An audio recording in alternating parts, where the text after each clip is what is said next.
street cred. Thug makes you feel like you a slime in your head. Ay, what Quavo said you can be from Northside.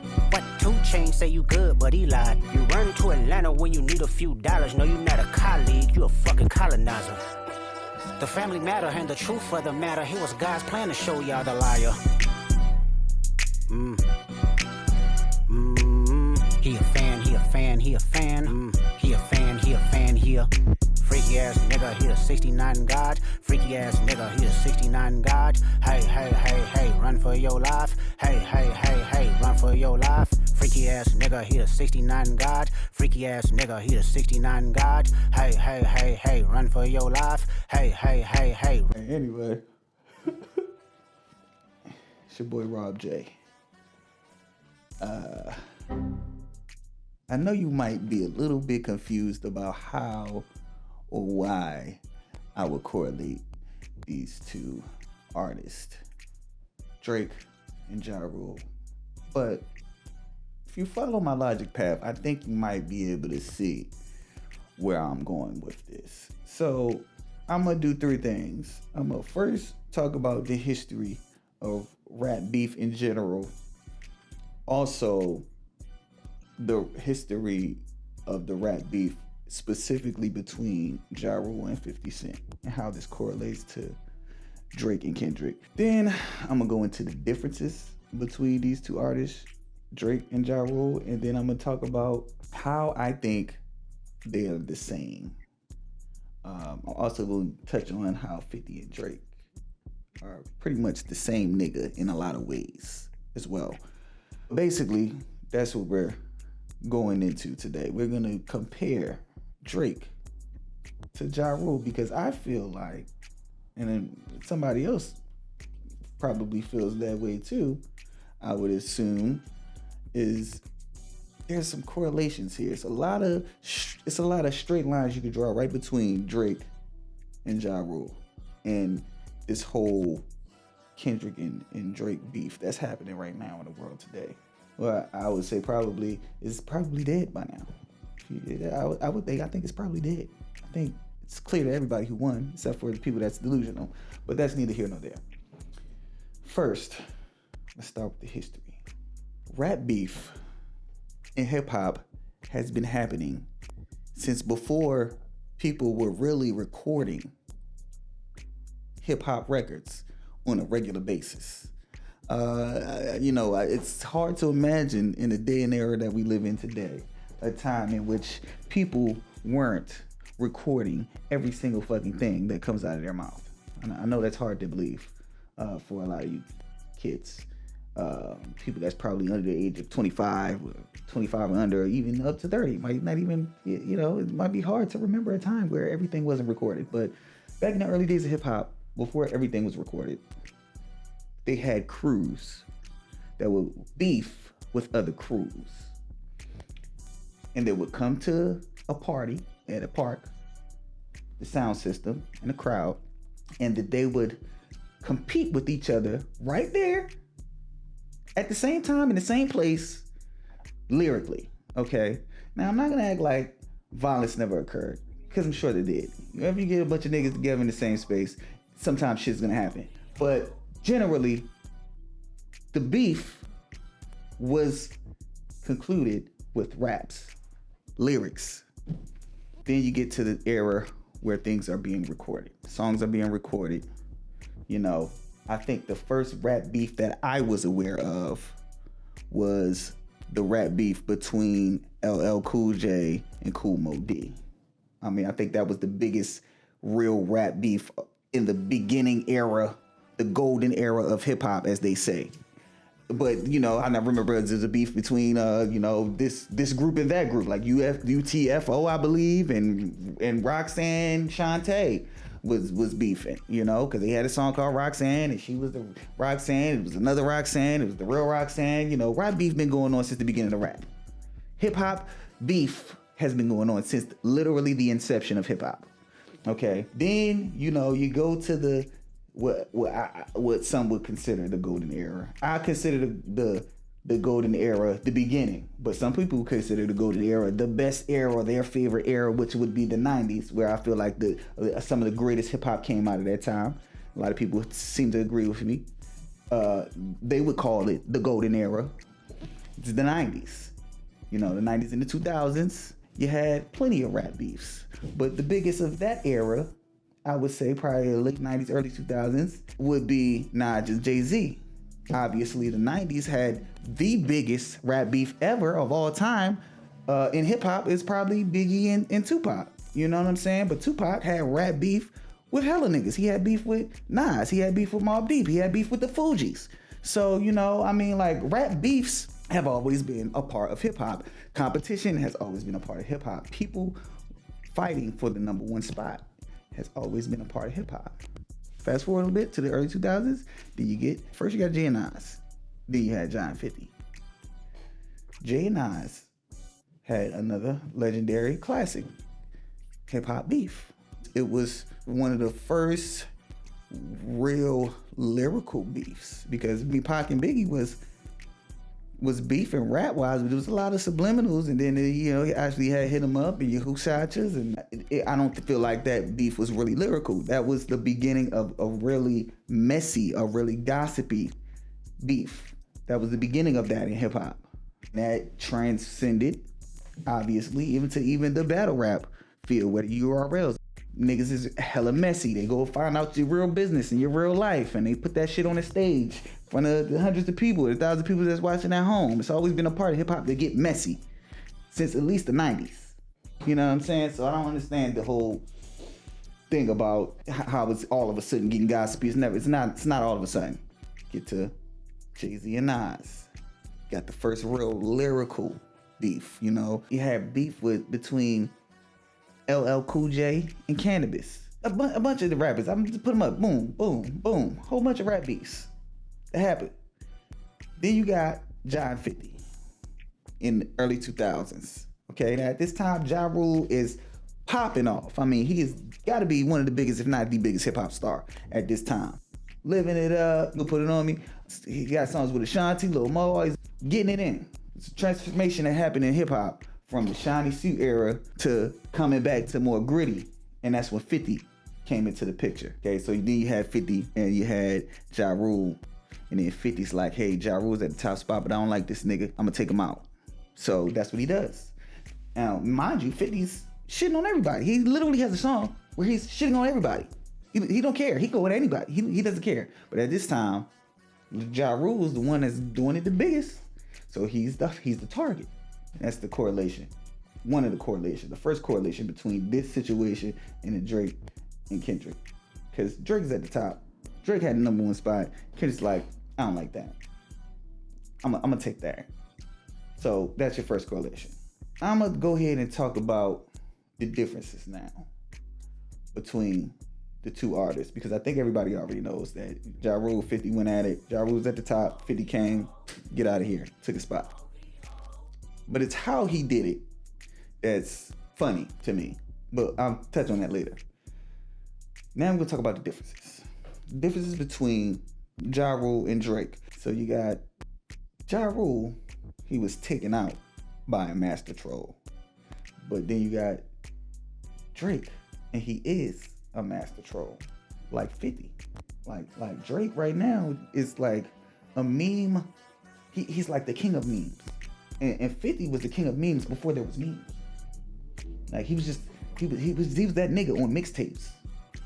He was that nigga in interviews. You know what I'm saying? And now he's the same nigga. This is social media now. So now he's trolling on the social media. But that's the second correlation I see in these two situations.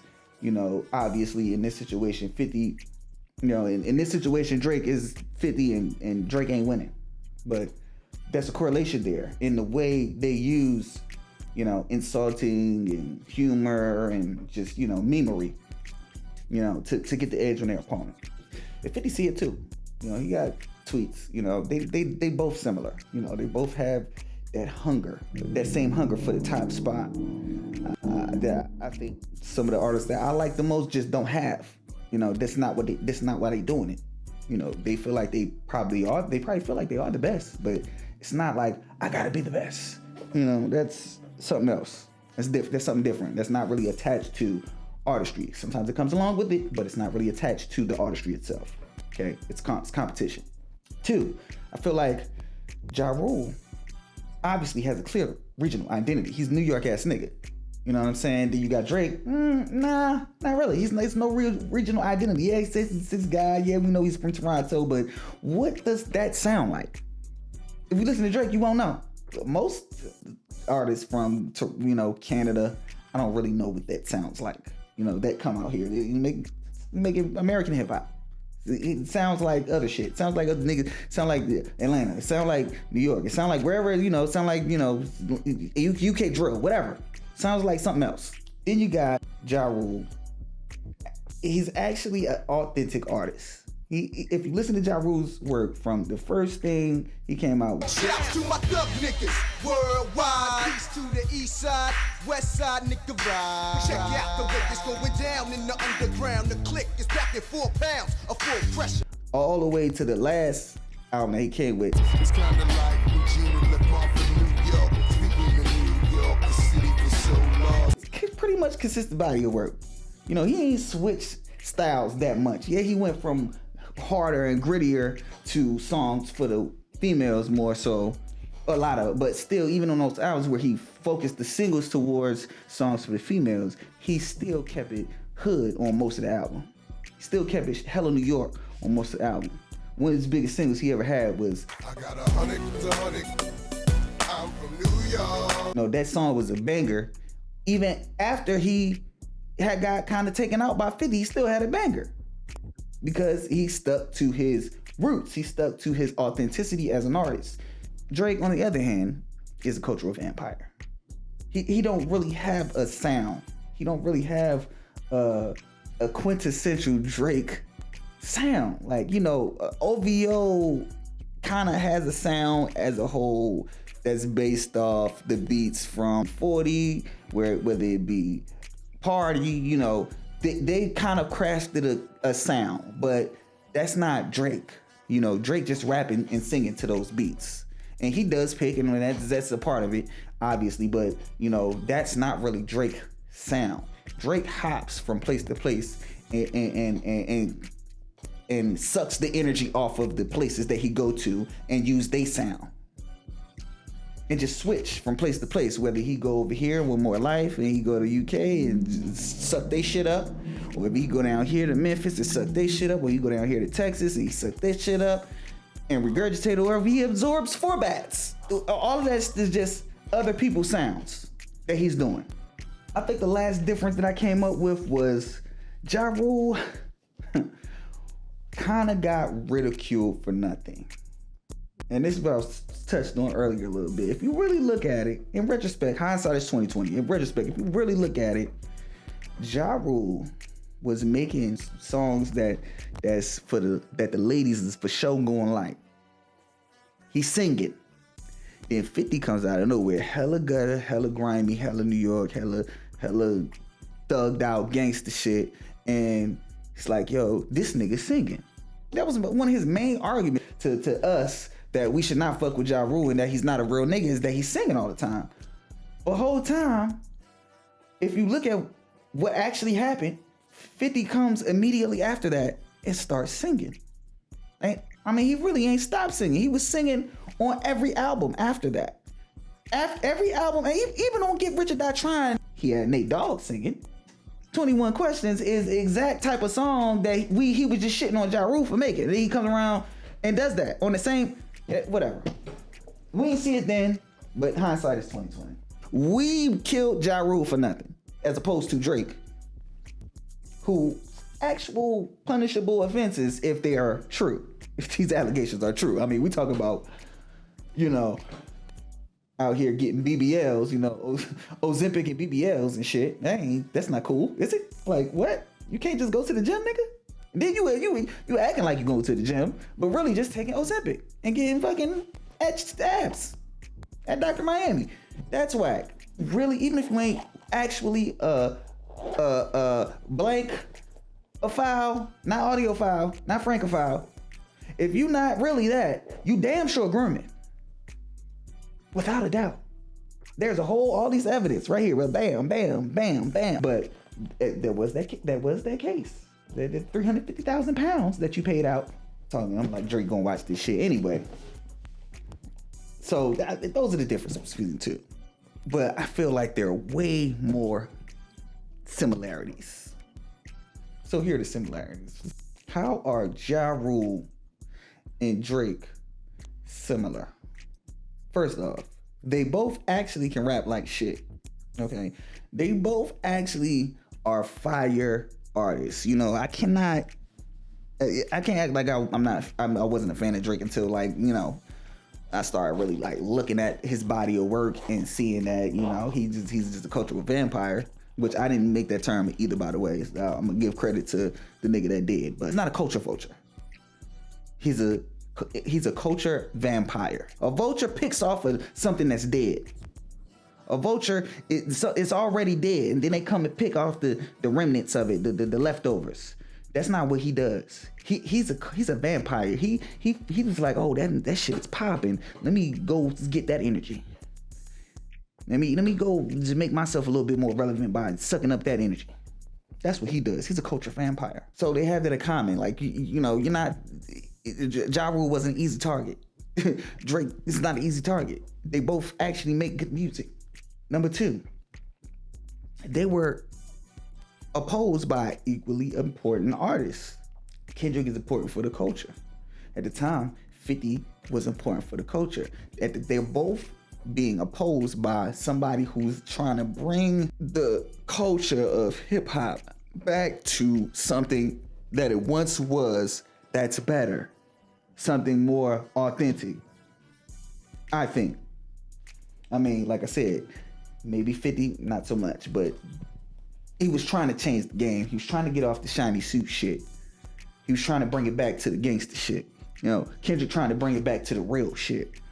Trying to get off that fake shit, all that money shit, that bitches shit, the drug shit. Let's get back to what we do, why we do this. Number three, I feel like both Drake and Ja Rule are losing in a court of public opinion. That's how you lose these type of things. All of this shit is subjective. They're both still making good music. So it's like, the only way they're gonna fall is if we say they fall, you know? We say we had enough, we're gonna show you with our streams in our pockets and not coming to the shows or whatever the case may be. And so, you know, the verdict's still out on that for Drake. But the court of public opinion is why niggas stop listening to Ja Rule like that and start listening to 50 Cent. And he ain't never recovered after that. And a lot of people think that might be the same case with Drake right now, today. So there's another correlation. I think the number 4 is Drake and Ja Rule both went from real hip hop to songs for the wives. Both Ja Rule and Drake made that transition.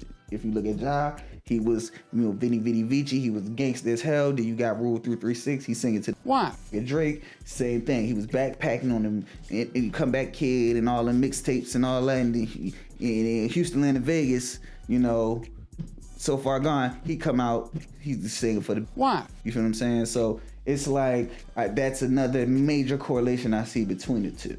Another correlation is acting. They're both decent actors. I can't say good in the case of Ja Rule, but he's decent. He's in the stuff I seen him in, it's like, all right, there, yeah, he's not bad. He's not a bad actor. He's definitely not terrible. Same thing with Drake. Drake's a good ass actor. And so at the end of the day, I feel like that's another correlation between the two. They're both good actors. I think this is number 6. Ja Rule and Drake both came out as proteges of successful artists when they came into the game. You know, look at Ja Rule, like how he came out. I remember him being like a baby DMX. First time I seen him was in the DMX fucking video, in a bandana, no shirt on and everything. Got the rough voice. He's like little DMX. Even if that wasn't the case, it was marketed to us as like he was like DMX protege. He was like another DMX, which was like another Pac. So both of them had that very similar aesthetic. You look at Drake, he was brought up under Wayne. That's like, all right, when Wayne bringing him into the game, it's like you giving him that instant credibility already. Man, Wayne wouldn't sign this nigga if he's trash. So even though we didn't want to fuck with him, we kind of was like, all right, I got to at least listen to what the fuck he got to say, because Wayne brought him here. And we all fuck with Wayne. So that's another correlation. The last correlation I see, but it's a good one, is the lackluster branding with their labels. If you look at Ja Rule's label, Murder Inc., and the artist that was on that label, is such a lackluster. Shut the fuck, shut. Did I say no? Oh, shit. Say it again. Say something else. Oh, say something else. Say something else, nigga. Her presentation and everything that happened after that, like whole initial rush of Ja Rule, with the other artists, it just fell flat. They had Cadillac Ty, they had Vita. I never understood why Vita didn't pop off. She could rap, she was fine. I didn't get it. Cadillac Ty just seemed like a baby Ja Rule. It's like, all right, I get why he didn't pop off. It's like, all right, nigga, we already got, Ja Rule's already a baby somebody else. We can't have a baby them and then it's just, yeah, it's like Inception, but with niggas. So I see why that didn't work. But, you know, just generally, it seemed like Murder Inc. had a lot of potential as a record label. And I know that's not on Ja, that's on Irv Gotti, but it's just the lackluster label branding. And the same thing, if you look at Drake, that's another correlation. OVO is like whack. OVO's whack. Like OVO, you would expect them to be one of the major fucking labels in hip hop and R&B, but they're not. They're not. They got Roy Woods, they got Magic Jordan, they got Party Next Door. They used to have a Weeknd. I guess Weeknd was never with them or whatever. I don't know what the case may be. Fucking lost. I Love McConan. He was a fire artist and writer and visionary in some respect, and they just beat him up. It's like, you know, nobody don't really pop off except for Drake. Right now, you got 4 bats. He's popping off, but that's like, all right, he's popping off, and then we got him. That don't count.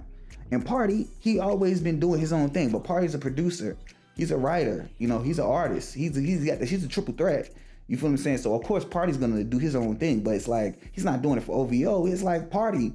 He's Party. And then he's got Party, and he's got other songs that he produced for other people still sound like Party. The songs he write and just produced for Drake still sound like Party. You know what I'm saying? But besides him and Party, OVO's whack. It's like, what's the branding? It's the biggest artist in the world, supposed to be. Why isn't your label the biggest label or close to or something like? You know what I'm saying? Like, I feel like there's so many correlations between Ja Rule and Drake here. Drake is the modern day Ja Rule.